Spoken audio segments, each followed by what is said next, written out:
Hey guys, in this video I'm going to be going over what the best way to buy a car is in 2023. Now, cars. Some of us love them and some of us hate them. These lumps of metal can make or break you financially. They can be the biggest stressor in your life if you don't purchase one correctly. In this video, I'm going to show you the best way to purchase a car from a finance standpoint so that you don't have to live in the car that you purchased. To start off, let me give you my credentials. I have owned 11 cars in my lifetime. I have made money on some, lost money on others, obviously, but I have learned what to look for and what to do along the way. I have come up with 4 things to look out for when buying a car.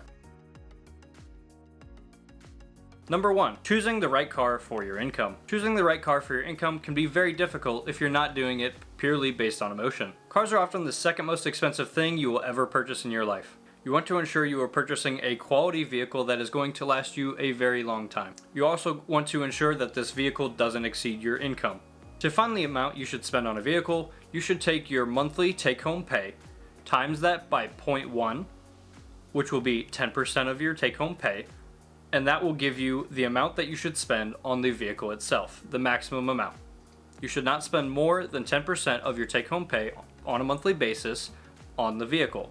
Now, as you all know, purchasing a vehicle is not just the vehicle. You also need insurance, and there's maintenance costs associated with the vehicle as well. Those other two, maintenance and insurance, you're going to want to not exceed 10% on both of those combined. So total, you will not want to exceed 20% of your take-home monthly pay on vehicle, insurance, and maintenance combined. Often, many states require you to have full coverage insurance on a vehicle with a loan. Now, if you buy a car with cash, you do not need to potentially do that. But if you do have a loan on the vehicle and you're in a state that requires you to have full coverage insurance, that insurance is going to be more expensive as opposed to just simply liability insurance. It's best to avoid looking on the internet for insurance rates for a particular car. They might give you a rough estimate, but it's not going to be very accurate. The most accurate way to get an insurance quote is to reach out to your insurer or go online and find a new insurer and have them run a quote for you. This way, they're providing a personalized result based on your driving history and any type of coverages you may need. The opposite holds true for vehicles maintenance. Now, some vehicles are obviously going to cost more than others, such as a BMW or a Range Rover is going to cost way more than a Toyota or a Honda on a monthly basis to maintain. The best way to figure out what a vehicle might cost to maintain is to look up on forums and things and find common problems and their associated costs. The best thing to do with car maintenance is to budget the most amount you can possible, just in case anything were to happen. As mentioned before, all 3 of these numbers should not combine to be more than 20% of your take-home pay, and that is a maximum. You do not want to exceed 20% of your take-home pay, or you might end up stretching other areas in your life a little bit too much, and it's going to be too financially stressful for you. Now, I get it. The economy is rough right now. You might have to exceed these numbers. These numbers might not apply to you, especially that 10% of your take-home income. That number may not apply to you. Even though that number may be hard to reach, it is best to stay as close to that 10% or under as possible. Now, ultimately, it is best to save up cash and purchase a car that you can buy outright with no loan that is going to be inexpensive on a monthly basis. This way, you will free up cash for other things such as other investments or other areas of saving, and you won't have to worry about going upside down on your loan if that's the case. Additionally, with paying cash for a car, you will also not incur any interest and not pay any unnecessary fees. If you must finance a car, a credit union is going to be your best bet. A good credit union is going to give you a much better interest rate than an actual dealership will. It's best to go to a credit union and get a pre-approval letter before you go looking for any cars and get a good interest rate under your belt. Number 2, what do you need out of a car? It is an important step to figure out what you need out of a car before purchasing one. Do you have kids? Do you need a lot of space? Are you going to travel a lot? Are you going to go off-road? All of these are very good starter questions to figure out what kind of vehicle you need so that you don't overspend on the vehicle you look at. Often the answers to these questions can get out of hand very quickly. You can quickly let emotion take over and begin making poor financial decisions. Before looking at cars, I recommend you put together a plan of exactly the kind of car you need, not want. This is a very important distinction. Only what you need. It is easy to go and get the biggest SUV on the market and never utilize any of the space. If you only have one child, or it's just you or you and your spouse, you do not need the biggest vehicle on the market as much as you would like to have it. If you have lots of kids or are going to be traveling a lot and need all of the space, feel free to spend that little bit extra and get that space. But again, only needs. If it is just going to be just you traveling in this vehicle, maybe it's a work vehicle or something along those lines, you are going to want to maybe pick up a small hatchback or a small sedan as opposed to a big truck or big SUV. This will cut down on a number of things such as gas mileage. Your gas mileage is going to be phenomenal on a smaller vehicle versus a big, large vehicle. Now, all of the answers to these questions paired with your income knowledge that you now have will help you to better determine what kind of vehicle you need and what will fit within your budget. Number 3. Now that you're prepared, you are ready to purchase your vehicle. There are differing opinions on the best way to go about purchasing a vehicle. Most common methods are going to be a dealership or a private party.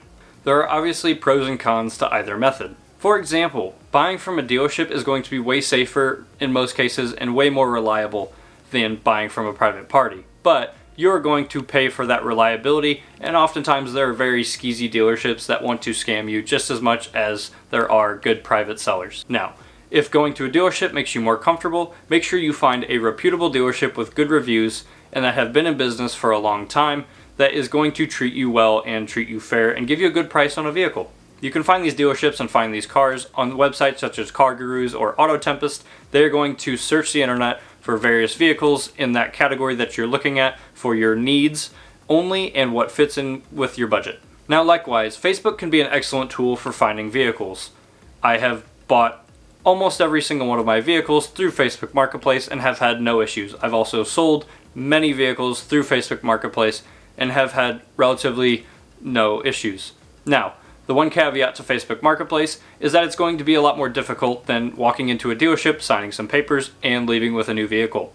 Facebook Marketplace is going to be a little bit harder to trudge through and to communicate, to set up times, and to meet up with someone. There are many good deals on Facebook Marketplace to be had, but you have to be very mindful of who you're meeting up with, where they come from, and where you're meeting up. My recommendation is to always meet in a public place, such as a gas station, Walmart, etc., and just be careful, use your common sense as much as possible.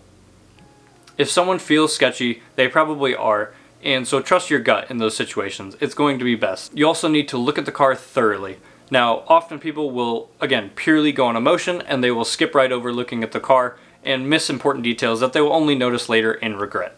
If you are unsure what you're looking at when looking at a car, you can hire a mechanic to do a PPI or pre-purchase inspection, and they will take a look at the car for you for a small fee. While that might not be affordable for some, it is well worth it in the long term to find a reliable vehicle that is going to last you a long time and not break down. You can also bring a friend or a mechanic friend if you have one of those, and they should be able to help you look over the vehicle. And bringing a friend as well is going to keep you separated from your emotions when making a purchase so that you can make a smart financial decision. Number 4, signing the dotted line. Now that you have found the perfect car, it is time to pay up. In our case, we are prepared with our numbers, our loan if we are getting one, and the car and needs we are looking at. As mentioned before, understanding the numbers can save you a huge amount of money when purchasing a vehicle and allowing dealerships or private parties or credit unions to not take advantage of you in any way, shape, or form. Now, when looking at a loan, if you have to go that route, there are 4 important numbers that will determine your monthly payment and how much you're going to spend over the life of the vehicle. Those 4 numbers are the vehicle price, down payment, interest rate, and the term length. Now, using these different numbers, we can get a vastly different monthly payment. Often, dealerships and potentially credit unions will manipulate these numbers to your favor to try and fit a car within your budget. Skewing these numbers to a longer term length doesn't mean you can afford them. For example, a dealership might extend the loan to a 72 or 84 month loan, so that way it fits neatly within that monthly budget of yours and makes it seem like you can afford it. This causes you to pay tons of interest over the life of the vehicle and might potentially make you way overpay for the vehicle in the terms of depreciation. My recommendation from a finance perspective is to go ahead and do no longer than a 36-month loan if you can tolerate it. Now, it is going to be much more expensive to do a 36-month loan per month but it is going to save you as much interest generally as possible, and it is going to make that term length very short so that you're not losing a whole lot to depreciation in that term. My other recommendation is to put down as much money as humanly possible. Now, again, I know the economy is difficult. It's really hard. Most people are living paycheck to paycheck, or it's even going exceeding that. But try and do what you can do. Work extra jobs or save up as much as possible. Cut out unnecessary things in your life to be able to put up as much money as you possibly can for that down payment. Again, what this is going to do is make sure you pay less interest on a vehicle over the course of its life. Before signing on the dotted line, ensure that you know all of these numbers and how they can affect you. There are many online calculators to show you how everything breaks down and to make sure you don't get scammed. Just to reiterate, we want to do no more than a 36-month loan and as close to 0% interest as we can. Now, most loans right now are between 8 and 10%, which is absolutely terrible, but sometimes you have to do what you have to do. The closer we can get to that, 3, 4, 5%, the better off we're going to be. There are also going to be some unforeseen fees and taxes and titling and things like that into that loan, or you can pay it up front. So I would recommend paying it up front if you can, so that you're not paying interest on those fees. Once you are happy with these numbers, double check that it fits within that 10% of your monthly budget. And once you have verified that it only takes up 10% of your monthly budget or less, then go ahead and purchase the vehicle. Following these steps, you're going to be much better off than someone who is unsure about everything when purchasing a vehicle. Now that you own the car, it is a good idea to perform regular maintenance using that 5% that we have allotted in our monthly budget. This will ensure the vehicle lasts as long as possible so that you don't have to purchase another one for a very long time. Now, if you took out a loan on the vehicle, it is worth mentioning you can make extra payments, and it is a good idea to make extra payments if you can do so. And also, once you pay off the vehicle, do not go purchase another vehicle and take out another loan immediately. Keep that vehicle for as long as you possibly can, run it until it absolutely dies, and you'll be much better off than someone else who gets a loan every time they need a new vehicle. After you pay off your vehicle, you can also take the monthly money that you were paying on your vehicle and put it towards an index fund such as an S&P 500 index fund to make between 8 and 10% interest on a yearly basis. Following the steps above, you should have a reliable vehicle that will last you years to come and fit comfortably within your budget. Thank you so much for watching, and I will see you in the next video.